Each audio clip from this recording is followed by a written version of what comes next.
AJ Lee is super back. And that moment on SmackDown was incredible.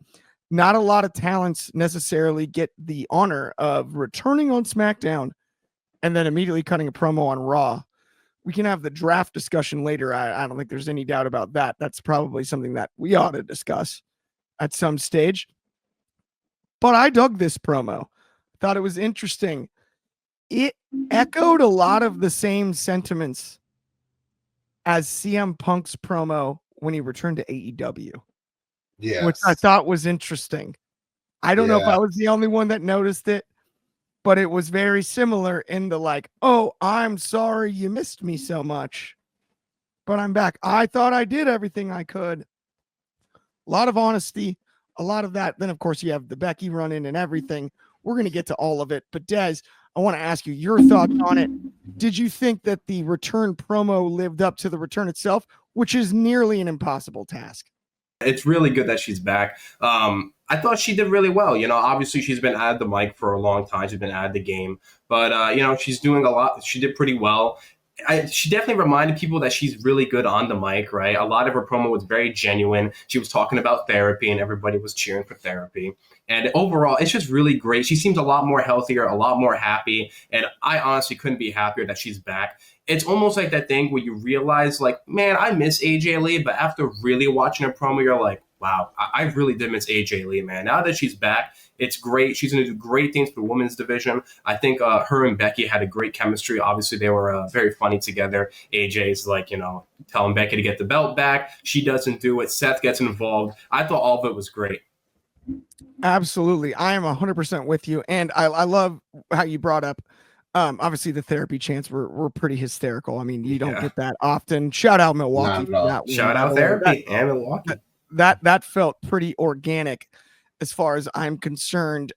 Yeah, to your point, happy, healthy is so cool. And one of my favorite lines from the promo, though, was I'm your favorite wrestler's favorite wrestler. Now we're talking. Now we're talking. That was something I really enjoyed. We got Donnie DeSilva in the comments with this is an all-star panel, and thanks a lot, Donnie. Jeez Louise. Yeah. From Donnie these days.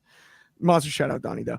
But Aunt you, I do want to ask you about that one. Favorite wrestler's favorite wrestler, the way it was delivered, all of that.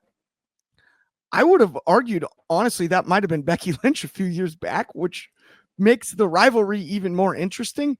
I thought that was the key line. Like that was the most important thing that she said. Would you agree with that? Or and in general, what were your thoughts? Yeah, so I mean, I definitely agree with that. Like when she dropped that line and then the little smirk she had after she said it definitely made it hit just a little bit harder. But I will let you guys know, like I was very condescending about AJ Lee's return. Every time people were talking about AJ Lee was coming back, I was like, yeah, I don't care. It doesn't matter. But then, like, as it got closer and you really knew she was coming back, I started going back, watching the old segments. The stuff with her and Caitlyn was great when she was going through her neurotic phase, when everybody was coming after her for the Divas title. And, you know, like she was screaming at Big E and stuff like that. It was fun.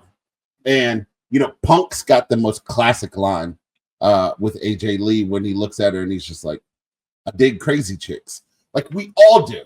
So that, you know, that hits with us. And then when she came out and she was skipping and she was doing the looks, like everything came back.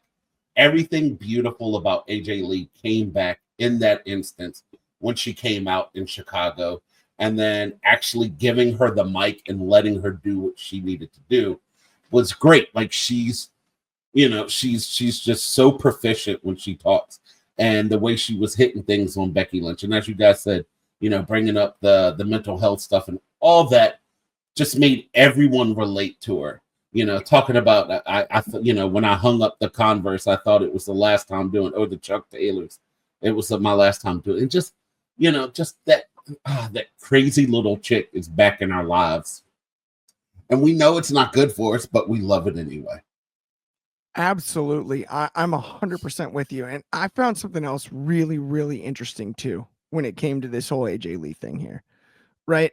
And my Canadian friends and fans will understand this one. Like, you don't touch the Stanley Cup before you've won it.